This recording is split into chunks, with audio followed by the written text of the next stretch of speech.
I'm here with Julia Hoyle, who's my co-host, William Smith 11. Yep. And I today it's everything Blackwell. The fact that she attended the Geneva Medical College here in Geneva, and the whole backstory, the statue and the backstory of that, the Blackwell Award tonight with RBG at 7:30. Plan on tuning in to that. The Blackwell room, the Blackwell house dorm, the scholarship Blackwell, the book just out by Janice Nomura, who I think might even be here today. And last but not least, the woman, Elizabeth Blackwell, that we're so proud to call our own. So anyway, Julia, just tell us quickly about you and your connection to the colleges and what you're doing here in Geneva. Sure. Yeah, so Julia Hoyle, class of 2011. I live on Pulteney Street, sort of down from the campus now, right around the corner from where Elizabeth Blackwell lived. We'll see those photos later. I'm the winemaker at Hosmer Winery, which is about 30 minutes away from Geneva. It's on Cayuga Lake. And just kind of got into the wine industry as an undergrad student and, jumped abroad. I worked in Senegal and France, Australia, but kept getting pulled back to Geneva. So not my original home, but it is now. Where are you from? Just outside of Philadelphia. So I went to a Quaker school there and then William Smith after. Well, I think it's so wonderful that students stick around and help Geneva grow, it's really been amazing what's gone on in Geneva in the last few years. Just a word about myself. I've been on the faculty since 1981 and professor of art and architecture. And I sculpted Elizabeth Blackwell in the early 90s, dedicated in 94. And we'll talk more about that a little bit later. And if anyone has questions, just put them in the chat and we'll be answering those. And at the end, we'll try to save some time to answer questions as well. Yeah, and so, just Ted, quick thing.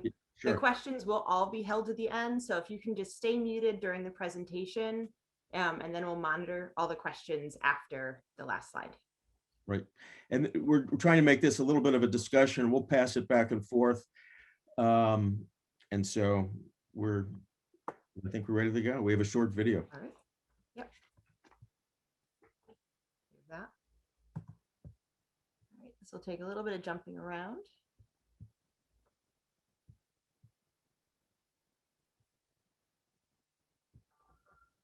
In 1849, Elizabeth Blackwell graduated at the top of her class from Geneva College and became the first licensed female physician in the world. She said, "It shall be the effort of my life to shed honor on this diploma." For the rest of her life, she did.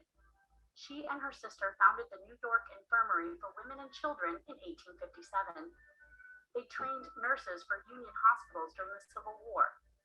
In England, she helped found the National Health Society and was a pioneer in preventive medicine. To honor Dr. Blackwell, Hobart and William Smith has awarded the Elizabeth Blackwell Award since 1958 to distinguished women from around the world who embody the principles and outstanding service to humanity of Dr. Blackwell. Previous recipients include Supreme Court Justice Sandra Day O'Connor, civil society and women's rights activist Dr. Wangari Maathai, former Secretary of State Madeleine K. Albright, and former Chair of the Federal Reserve, Janet Yellen.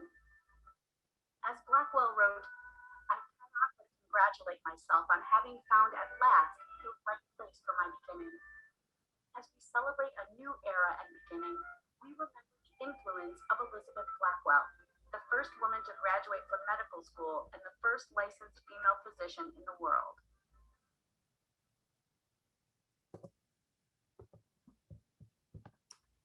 All right. Back to you, Ted. Okay. So why Elizabeth Blackwell? Well, today is her, would have been her 200th birthday. And so there's a lot going on with Elizabeth Blackwell to commemorate her birthday. And Janice's book is out. If you haven't read it, I recommend it. I love it. I've learned so much. It has added so much color to the story. And she'll be speaking with Betty Baer in the next hour, starting at noon. So following this is the warm-up act for Janice, just so you know. And then later tonight, the Blackwell Award to Ruth Bader Ginsburg. I so wish she was there to get this award, if you catch my drift. Well, anyway, her children will be accepting the award in her behalf. That's tonight at 7:30. And, you know, when she passed away, Karen Macker, my colleague in American Studies, did this great project with sculptures all over town in the area. These three are mine, where she put the collar on them, and it probably lasted about 2 weeks or so. It was a great tribute to Ruth Bader Ginsburg.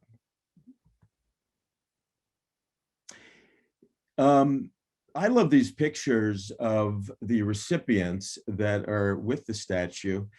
The thing about the statue is it has brought an awareness to Blackwell that didn't really exist on this campus, at least when I got here. She was the best kept secret in town, which was really unfortunate. So Mary Brewster came to me with a suggestion. She was the wife of the president, Carol Brewster, at the time, with the suggestion that we might do a monument to Elizabeth Blackwell on the campus. She had seen something I did for Seneca Falls of a sitting statue of Elizabeth Cady Stanton, which never got done. Anyway, she thought something like that would be great for our campus. So the proposal was made, and Carol, on his way out, commissioned the sculpture with the hope that it would bring an awareness to Elizabeth Blackwell, and the awards would be given on campus, which they hadn't been. They were given outside of campus. So many of the awards are now given on campus. Everyone knows who Elizabeth Blackwell is. So that's been one of the great things about the statue, in my opinion. And another thing about the statue, it's a destination place on this campus, primarily for third grade girls who are studying Elizabeth Blackwell in school. And this little girl, Esther Goldberg from Colorado, came with her grandparents, who told her she could go anywhere she wanted to in the country based on what she was studying, and she was learning about Elizabeth Blackwell.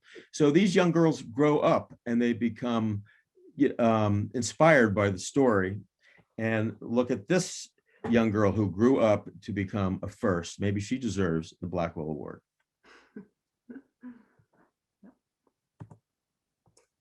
All right, and with that, I'll jump into some of the family history. And, you know, Ted has some of the genealogy, so there'll be some back and forth here. So the Blackwell family, it was Samuel and Hannah were the parents, and they had 9 children. And they moved to North America, and they were dissenters. There was a lot of Quaker and transcendentalist influence in their thinking. So they moved to North America, away from England. Elizabeth was 11, so old enough that she had some roots in England, but young enough that she did build a lot of her life in the Northeast. They initially settled out on Long Island and then moved to Cincinnati. While on Long Island, Samuel contracted malaria, which sort of left him with several years of health issues, and he passed away right after they moved to Cincinnati. So Elizabeth and her 2 older sisters started a school for girls in Cincinnati, teaching French lessons and just sort of a finishing school right downstairs in their home. And a quote that I found fascinating from when Elizabeth was younger, she said, so from the book, since childhood, Elizabeth had always hidden signs of illness from her family. Sickness was for the weak. My favorite studies were history and metaphysics, she wrote, and the very thought of dwelling on the physical structure of the body and its various ailments filled me with disgust. That's when she was 23 years old, so a few years before she would have applied to medical school. So here she is in Cincinnati, no interest at all in medicine. Her father passes away a few years before that. She's taking over the helm as a leader in the family. And shortly thereafter, a close family friend, woman, dies from uterine cancer. And she suggests to Elizabeth, why don't you study medicine? You know, if you pursue this path, you will be able to help other women. And that seems to be one of the moments that really took hold for Elizabeth Blackwell when she decided that, you know, maybe medicine is something I can study and I will forge that path. And just a little bit of context as well. At this time, the American Medical Association did not yet exist. That was founded her first year at Geneva Medical College. Louis Pasteur with germ theory, that was not sort of no one really knew what that was yet. That was about a decade away. So when people got sick, it was all because of, some, bad morals, or it had nothing to do with germs. We didn't know that was a thing yet. And just modern medicine was on the horizon, but we just weren't there. Yeah, I mean, the medical profession, once the surgery was part of the Barbers Guild in Florence, Italy, and it wasn't a very prestigious profession, or nor was it a lucrative one, and it was messy and dirty. So when Elizabeth took an interest in going to medical school, it was really kind of shocking. That was far out of the women's realm. Mm-hmm. I love this picture of the Blackwell family. So they're gathered in Martha's Vineyard, I think, in this picture. Elizabeth, you can see she's wearing the black hat, an elderly woman. This was, I think, in the early 20th century. Her adopted daughter's in front of her, Kitty. And behind, the two gentlemen behind there, that's Henry on the far right, and left of him is George Washington Blackwell, who was the youngest sibling, the only one born in the US. And let me just point this out because it comes up later in this. Below him is his wife, and then his daughter below her, and that's Anna Blackwell, who married a Belden, and it was her son that actually came to the dedication. So it was the great nephew of Elizabeth that was there for the sculpture dedication. There's another one, Elizabeth, right there. Yeah, right. Yep. And those are the George's family, and Kitty, who's the adopted daughter of Elizabeth. Yeah. So I love these old pictures of Geneva as it looked in the earlier part of the 19th century. And this picture, if you look closely, of the two original Geneva College buildings, as it was known then, there's a building in between there that existed. So we have a photo of that. I think the next shot shows the building as it existed. This was the original medical school. It was supposed to be the medical school. I'm not sure they ever had any medical classes there because they didn't want the corpses where they did the dissections there. And for whatever reasons, they thought it was not the proper place for the medical school. So that became the library. And then the medical school was moved down the street. But I put in this slide because I think it's interesting. This is in the 1880s, there was a proposal to put another building in between the two. And thankfully they never did that because the original buildings are so beautiful and they become just sort of background to this ugly thing in the middle. But anyway, so the medical school moved down the street. Okay, so we can go on to the next one. And go to the next one, actually, for a sec, if you would, Julia. Yeah, this shot is really great, which shows South Main Street. It doesn't look that different. All those buildings still exist. They just look a little different due to additions. But you see the medical school there, and then go back a slide, and you can pick it up. The whole, the drama of her going to medical school is such a rich story. So many of the great things that happened with Elizabeth Blackwell happened in Geneva, I think. Yeah. Go ahead. So I'll jump in. Yeah. So Elizabeth decided, I'm going to go to medical school. One of the most important things when she made this decision was that she was going to go as a woman. She was not going to disguise herself as a male student, which a few other women before her had done, but they were found out prior to receiving their diploma, and they never received their diploma. So Elizabeth Blackwell said, I'm going to go as a woman and I will receive my diploma as a female doctor. And she was the first in that sense. And what sort of led her down this path was transcendentalist thought and this idea that women would be the ones to help other women. So another quote from the book that I thought really reflected this was, "Only when women enjoyed the same independence as men, a step that women must claim for themselves rather than waiting for men to grant it." And that was from when she was younger, in her 20s, that was a driving force for her, that for women to take control of their health, there had to be female doctors. She did apply to several schools. Many of them, all of them, rejected her. And one said that they were just offended by the fact that she even applied in the first place. And this is when she was in Philadelphia. She was applying to schools in Boston, in Philadelphia. They had no time of day for her application. And Geneva Medical College came up. I think it was her second round of applications. They received her application. They left it to the male student body to say yes or no, to take a vote. And if anyone said no, she would not be accepted. And so here's another quote I'm going to read from that moment when they voted yes or no. "For a minute or two, after the departure of the dean, there was a pause. Then the ludicrousness of the situation seemed to seize the entire class, and a perfect babble of talk, laughter, and catcalls followed. The whole class arose and voted aye, with waving handkerchiefs, throwing up of hats, and all the manner of vocal demonstrations." So they're just having a party. They're like, yeah, sure, whatever, we'll let this woman in. Well, they all said yes. So she showed up about, a couple weeks later. And it was not easy for her in the classroom. She was the only female student there. At first, she was kind of this freak show. They would throw notes at her, give her a hard time.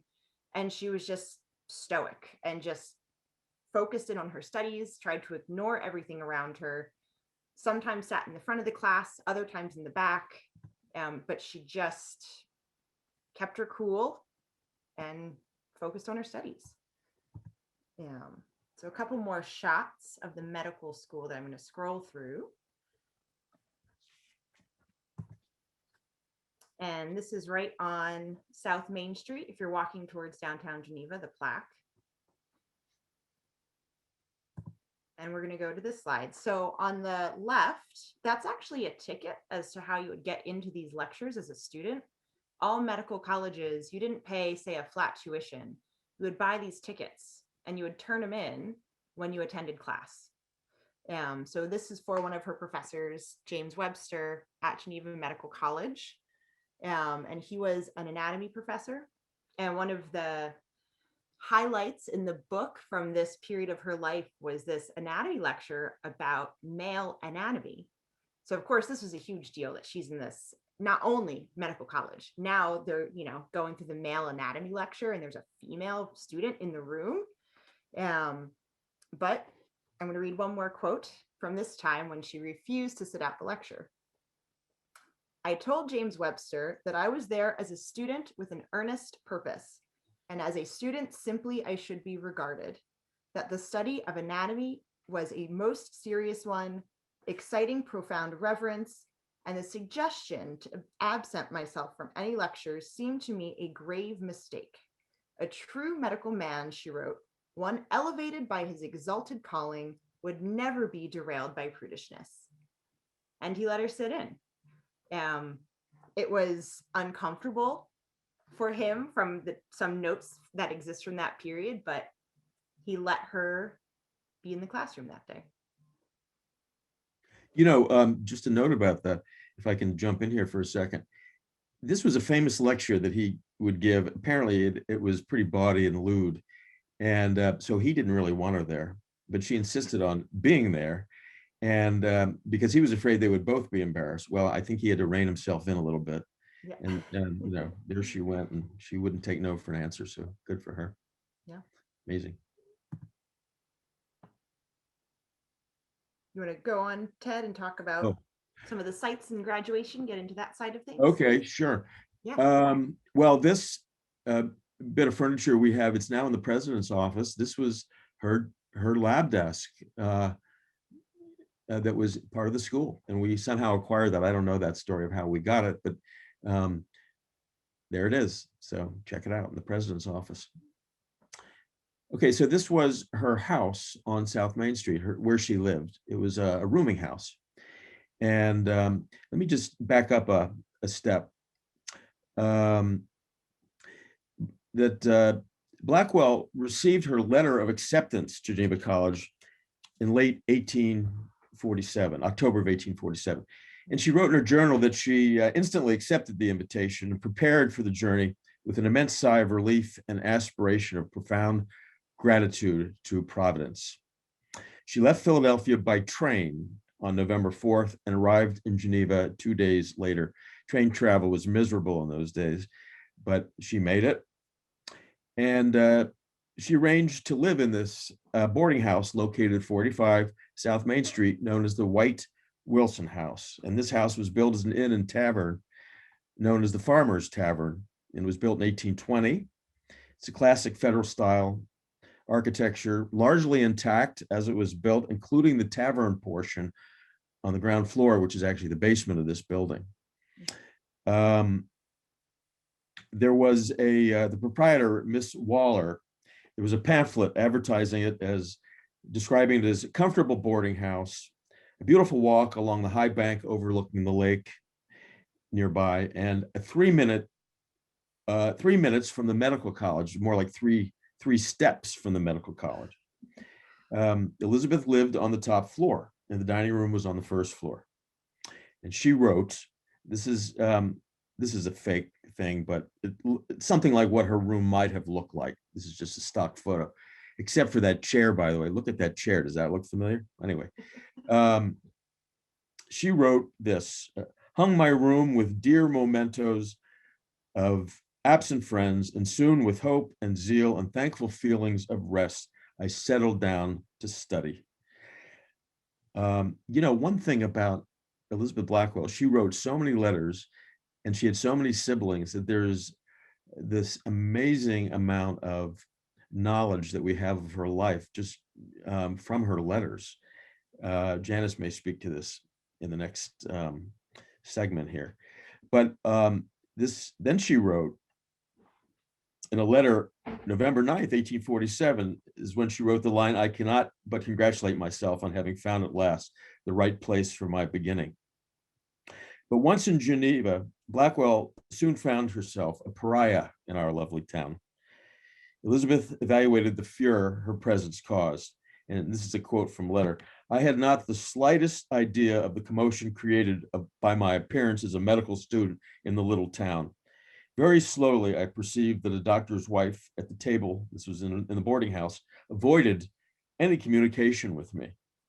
And that as I walked backwards and forwards to college, the ladies stopped to stare at me as a curious animal. I afterwards found that I had so shocked Geneva propriety that the theory was fully established, either that I was a bad woman whose designs would gradually become evident, or that, being insane, an outbreak of insanity would soon be apparent." So it was tough going for her, but this was actually going to change over the next couple of years. So the historic town where she lived is pretty much intact as it was. And here on the Pulteney Park, the Presbyterian Church, more or less how it looks today, that's even an earlier version, the shot there on the left, because it was modified numerous times after the complete renovation. But the building is the same. It is the same church. And so Geneva pretty much looks the same as it did back then. Okay. We're going to talk about the commencement, maybe, right? Yes, I'm going to talk about the commencement. Yeah. All right. So on graduation day, it was a short, rowdy procession from the medical school to the church down the street, and Elizabeth declined to participate in that particular part. Accounts of Dr. Blackwell's commencement have mostly been based on two personal descriptions, one written by herself and the other by her brother Henry, who escorted her to the graduation ceremonies. These are found in her autobiographical sketches, Pioneer Work and the Opening, the Medical Profession to Women. Both accounts refer to the many ladies who packed the galleries of the Presbyterian Church where the exercises were held.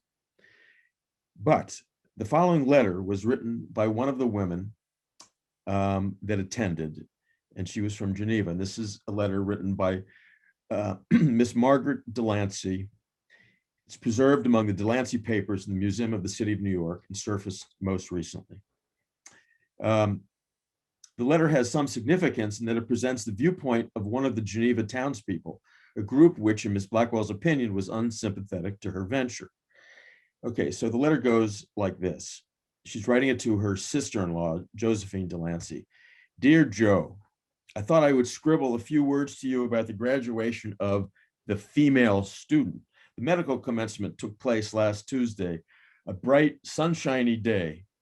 Annie and I went down early to the Presbyterian house, but though there a full hour before exercises commenced, yet we were unable to get a front seat in the gallery. We sat in the second tier. About 10:30 or 11, the procession entered the building. The lioness of the day, Miss Blackwell, met them at the door and entered with medical students without hat or shawl.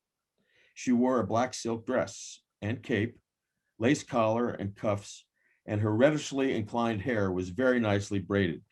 She sat in the front side pew with old Mrs. Waller until she received her diploma. After President Hale made a prayer, the choir and fiddles struck up, and the audience were favored with some extraordinary performances in Presbyterian church music. So take it all together, the ladies carried the day, nothing but a vast expanse of women's bonnets and curious eyes. President Hale made a brief address to the graduating class, then donned the velvet cap and seated himself in the large chair. As usual, he did not know his lesson and had to read the few words in Latin as he called up the graduates. 4 at a time, they came onto the stage. The doctor spoke. They looked knowing. One of them grasped the bundle of sheepskins. All 4 bowed and vanished. Last of all came Domina Blackwell. He switched the Latin to the feminine. She ascended the steps. The president touched his cap and rose. You might have heard a pin drop.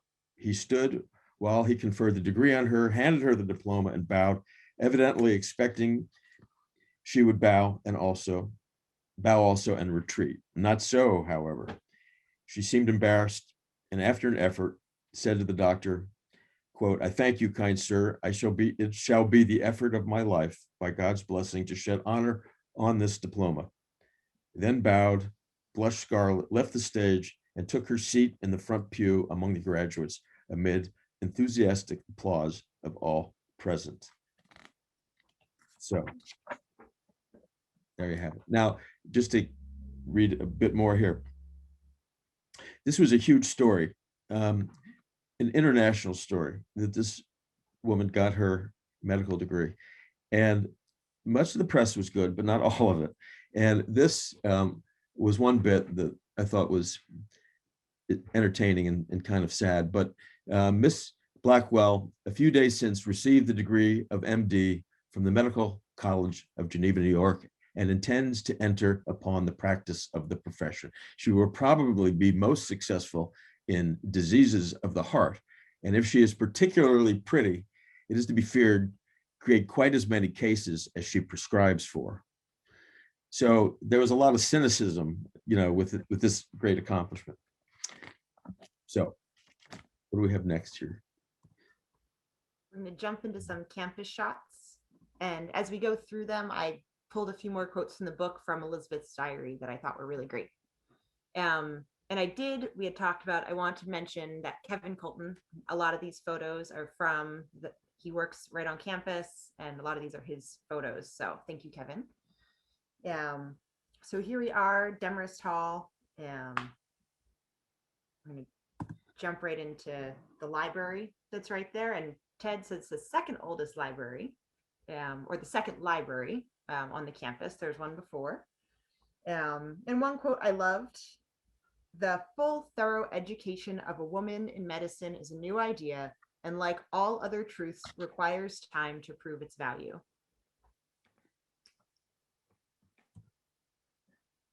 And here's another one. I remember studying up on that second floor is pretty calm. You just kind of stow yourself away and no one would know you were there. Yeah, put in some headphones.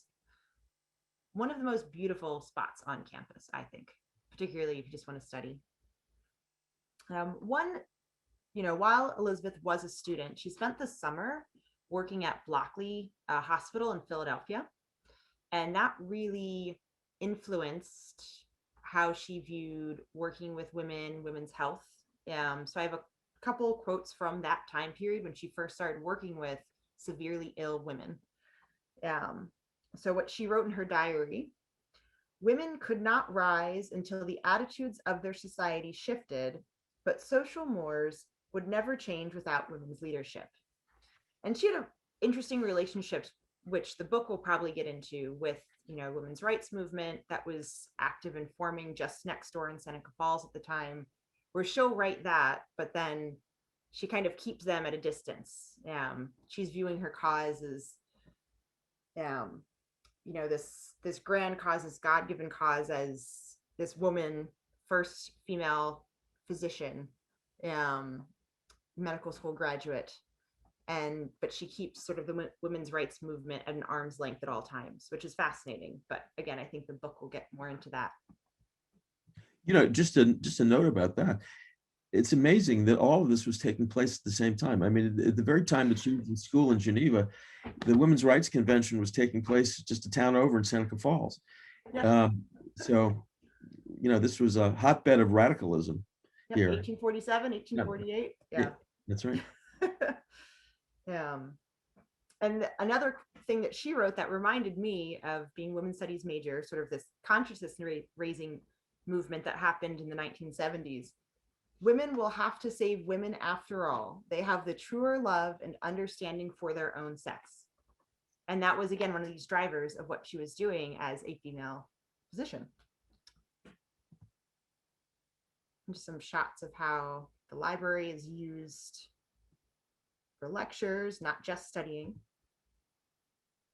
The Blackwell house on campus.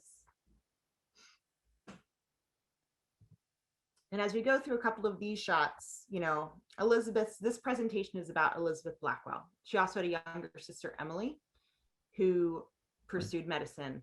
And just as a quick side note, Elizabeth got into Geneva Medical College. That kickstarted a difficult but fulfilling career for her.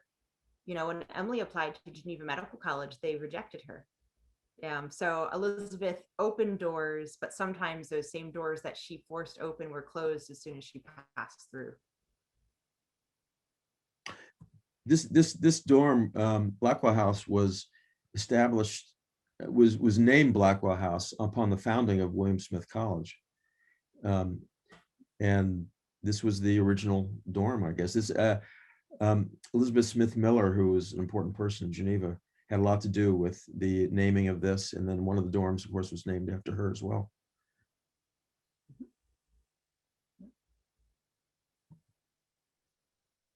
All right, it's all you, Ted. Okay, so I'll talk a little bit about the sculpture itself and the making of it. This was a piece in the Pulteney Street Survey, which came out at the time. You can go on to the next one. Actually, go on to the one after that, and we'll come back to this. Mm-hmm. Okay, so I won't get into the details of how a bronze casting is made, but you do have to get it from that wax model, which is small scale, the one on the right, to the bronze on the left. And there's much process involved from the concept. Once the concept is sold and they're going to go through with it, there's the making of the sculpture full scale. Okay, so go back a slide if you would. Yeah, so this is me back when working on the clay model. I made it full scale in clay. I did the enlargement myself with the help, a little bit of Dexter Benedict, and he's a sculptor from Penn Yan. You can go on to the next slide. Dexter has a foundry in Penn Yan, and this is where the casting was made. Yeah, stay on this for just a minute. So you see, if you can get from those photos, a little hard to see, kind of the piecing together of the bronze. It was done in about 9 sections. It was cast on 3 separate days to do the castings, assembled in his studio, brought back to the campus where I was working on it in the carriage house, which was in the sculpture studios. And this is a picture of him. The little picture in the middle is where he's putting the patina on. We're putting the patina on. And then the delivery of the sculpture, to campus. Okay, so dedication day rolls around, and it's a little bit of a dreary gray day, as you can tell from this photograph in black and white. Dick Hirsch, who was the president, started this off. And by the way, it was a day of the sciences. This was timed, the sculpture was timed with the opening of Rosenberg, which was dedicated right after this event. So then he made some remarks which I thought were interesting. And he said this, for some reason, these colleges in their campus landscaping have never been given to erecting statues, not even of dead white males. He said, I find it immensely satisfying and entirely appropriate. The first and only outdoor monument representation of a human figure on this campus will be that of Dr. Blackwell. That says so much about who we are and what we value. And I think that's true. It turns out she's not the only figure on this campus now, but she was the first, and that did say a lot. Ironically, she was the only woman ever to graduate from Hobart, and some say the best graduate Hobart ever had. But then it was my turn to speak, and the sun came out and everything went into color. So I thought what I would do here is actually just recreate the occasion by reading from a part of my speech. And as we roll through this, you can show pictures of the sculpture. So I began by thanking people and so forth. And then getting to the meat of it, I said, what did Elizabeth Blackwell look like and how did she act? What were the special characteristics that set her apart? The historical record is somewhat contradictory. A firsthand account of Blackwell's entrance to her first lecture at Geneva Medical College reads as follows. She was plainly but neatly dressed in Quaker style and carried the usual notebook of the medical student. She was small of stature and appeared diffident and retiring, but she had a firm and determined expression of face. So kindness and courage were the 2 marked characteristics described by her niece, Alice Stone Blackwell. Add modesty and intellect, and you have what for me is the distillation and essence of her character. And they were all I really needed in creating this work. The readings helped, as did the pictures, few as there were. But in the end, it was these simple, decent traits that counted most. I thought that depicting her as a youthful figure might provide a common bond between this 19th century woman and our students of today. But Blackwell was not young when she attended here. She was, in fact, a mature 26 years old, having arrived with experience of a previous profession and some study of medicine. But I felt it important to sculpt her to embody the ideals of youth, as it was perhaps her stubborn naivete that kept her going in the face of formidable resistance. Julia, go back one slide here. We'll look at, okay, so the portrait from which much of the sculpture was inspired is actually a drawing done of her by the Countess Clarice de Charnas, created in Paris in 1859 while Blackwell was continuing her studies there. In the drawing, as in the sculpture, she's seated wearing rather plain and loose-fitting, unrestrictive clothing. This is the doctoral garb she designed for herself, since there were no clothing styles suitable for women physicians at this time. It was considered a progressive step because it was designed for comfort and not intended to conform to the day's style. Certainly not in Paris, anyway. The contemplative gesture of the raised arm, hand to face, was also borrowed from the drawing. as was the expression of quiet strength and benevolence emanating from her face. I strove to create a seated figure that's not passive. Turned slightly and erect in posture, she is consumed by thought, depicted as scholarly and proactive. Her forward right foot, ever so slightly, pushes the boundary of the rectangular base that confines her. Blackwell sits sideways in the chair, a symbol of her break with the rigid conventions of the day. The design of the chair, with the simplicity of one that might be found in a Quaker classroom is intended to speak to Blackwell's well-grounded, pragmatic qualities. The low granite pedestal, keeping her at a close viewing distance, is intended to reinforce this idea of humility. And I think of the sculpture's square stone base as that rock-solid chair, basic as a cube, as a metaphor of Blackwell herself, her strength of character, integrity, and dignity, and her enduring contributions to the advancement of women in the professions. In the sculpture, the book in Blackwell's hand and the doctor's bag at her feet are intended as symbols representing principles and practice, or more generally, ideas and action. During her career, Blackwell was more a scholar than a practitioner. She wrote numerous books and papers promoting ideas that were far ahead of her time on topics such as preventative medicine and sex education. In the sculpture, her finger marks the page of a barely opened book, a metaphor suggesting the start of a new historical chapter. The medical bag represents her well-earned possession of the tools of the trade. Not only that, but also, by extension, the education that gave her the skills necessary to realize the goals she had so often been told were unattainable. Isn't that a great picture? There, she's got the student dancers holding a stethoscope to her. Love that. Elizabeth Blackwell founded what was the first hospital dedicated to the treatment of women. Known today as the New York Downtown Hospital, it's a division of the Cornell Medical Center and is Dr. Blackwell's living legacy.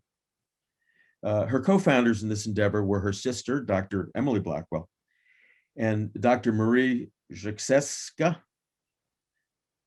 Okay, they called her Dr. Zach. And anyway, while Dr. Zach was traveling in Europe, when she came upon the busts of famous men in Westminster Abbey, the year was 1881. As she gazed at them, she wondered to herself, quote, will there ever be a monument to the first woman physician, the leader of the movement, because she had the energy, will, and talent, and because she's a landmark of the era where women began freeing themselves from the bondage of prejudice. She went on to reflect, we need such landmarks of civilization because the now living, as well as those who will live long afterward, need encouragement.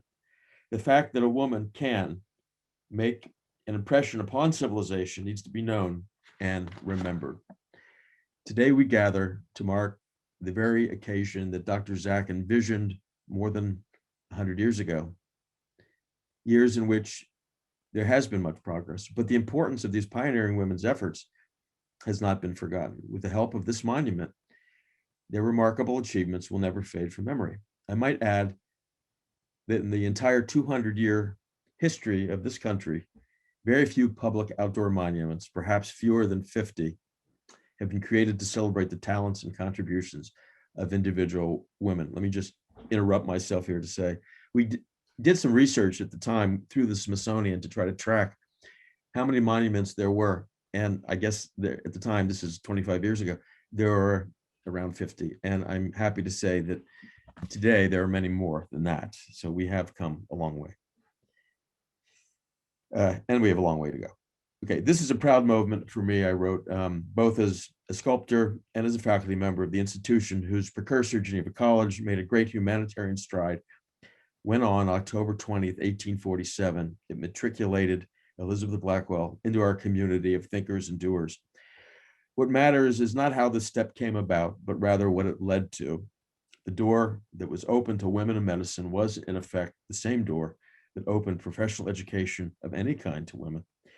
It's historically significant that our institution provided such a first opportunity. We have much to be proud of. And in her diary, in an entry dated November 9th, 1847, shortly after her arrival in Geneva, Elizabeth Blackwell wrote, "I cannot but congratulate myself on having found at last the right place for my beginning. Today, nearly 150 years later, now 175 years later, I share that sentiment.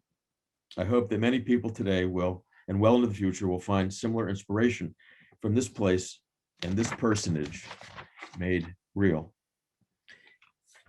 Deborah Tall, who was on the faculty of the English department, chose that quote. And that quote has been so meaningful for us. It's been used so much because how many people here have gotten their start? And so that was, I think, the ideal quote. So I think we're recently, coming to the end of these. yeah, they've added lights, which is There we nice. go. So I guess we got a little time for questions. What do we have? Let me come out of screen sharing. So this is actually probably a good question for the next hour. Why did Elizabeth choose to not participate in the Seneca Falls movement? Oh, yes. Good question. I'll let you start, Ted, because I'll jump in with tidbits that I have. It's hard to explain because maybe she didn't think of herself as a feminist, and somehow she didn't think well of those women and what they were doing in Seneca Falls. I don't really understand why, because she was making such strides herself in the same kind of way.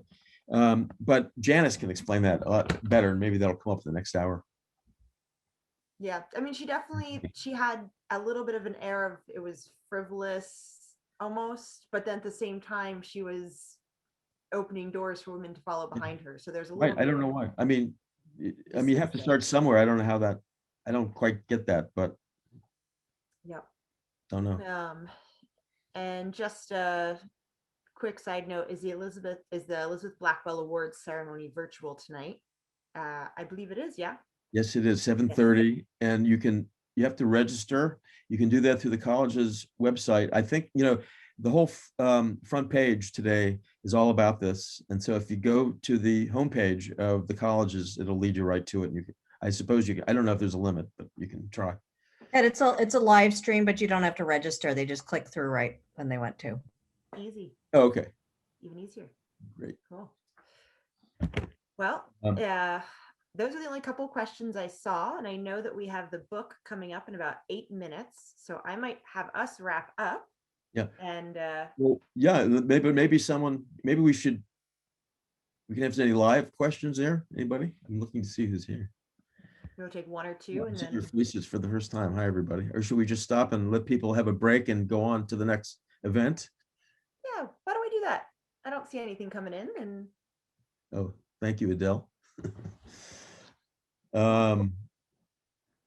Anybody have a question? Raise your hand. oh, I have a couple quick, Ted. Yeah. Does the medical college building still exist? Oh, no. Good question. The medical college was on campus I think until the 1870s, but it was in its heyday in the 1840s.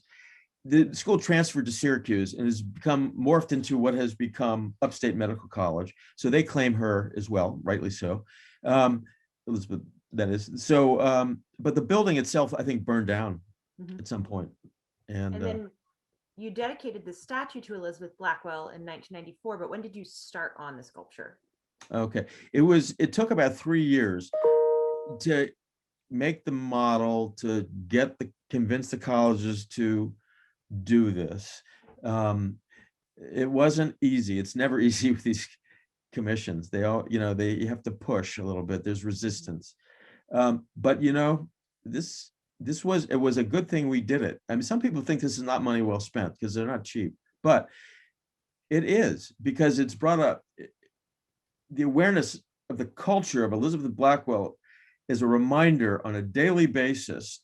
And that says a lot, I mean, she's there and we think about her every day now. Yep. So her story is a great one.